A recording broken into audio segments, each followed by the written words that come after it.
दोस्तों, एक बार एक गुरु अपने शिष्य के साथ कहीं से गुजर रहे थे। चलते चलते वो एक खेत के पास से गुजरे। खेत बहुत अच्छी जगह पर था।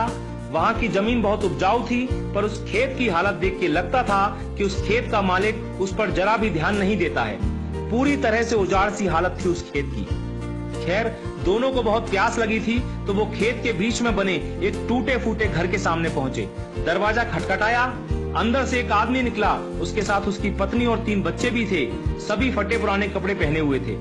गुरु ने पानी मांगा। उस आदमी ने उनको पानी पिलाया। फिर गुरु ने उससे पूछा कि भाई साहब, आपके पास इतना बड़ा खेत है, ना वहां पर कोई फसल है, ना फलों के कोई पेड़ हैं, आखिर आप अपना गुजारा करते कैसे हैं?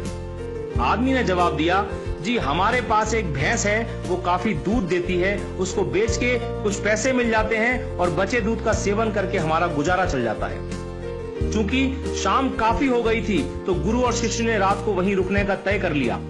आधी रात को जब सब गहरी नींद में सो गए, तब गुरु ने शिष्य को उठाया और कहा कि चलो चलो, हमें अभी यहाँ से निकलना है, पर जाने से पहले हम उस आदमी की भैंस को पहाड़ से गिराकर मार डालेंगे।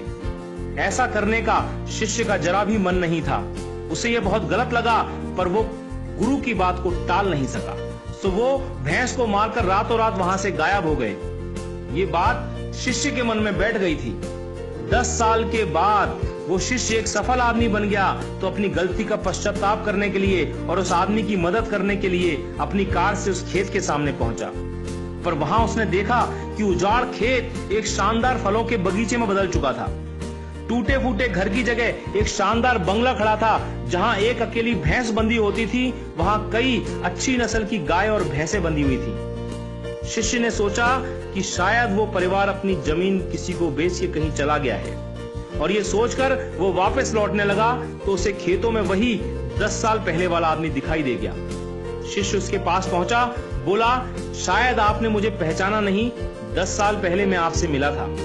फिर वो आदमी बोला, नहीं नहीं, ऐसा नहीं है, मुझे याद है, आप और आपके गुरु आए थे। उस रात को तो मैं कभी भूल ही नहीं सकता। आप लोग बिना बताए चले गए, पर उस दिन न जाने कैसे हमारी भैंस पहाड़ से नीचे गिर के मर गई।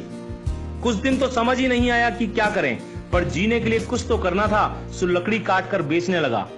पैसे आए तो खेत में बुआई कर दी। फसल अच्छी हुई तो उसे बेच के फलों के बगीचे लगा दिए।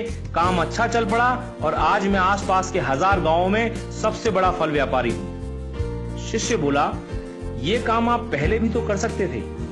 तो आदमी बोला, तब जिंदगी बिना मेहनत के गुजर रही थी, कोई रिस्क नहीं था, तो लगा नहीं कि मेरे अंदर इतनी क्षमता है, सो कोशिश ही नहीं की।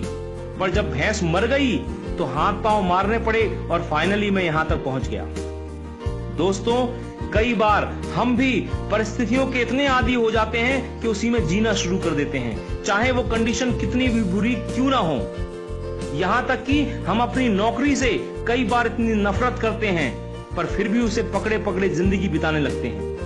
कई बार नए अवसर के बारे में हम बस इसलिए नहीं सोचते क्योंकि पुराने से हमारा दाल रोटी का खर्चा निकल रहा होता है। हम डरते हैं रिस्क लेने से, और सिर्फ इन्हीं वजहों से हम कभी अपने फुल पोटेंशियल को रियलाइज नहीं कर पाते।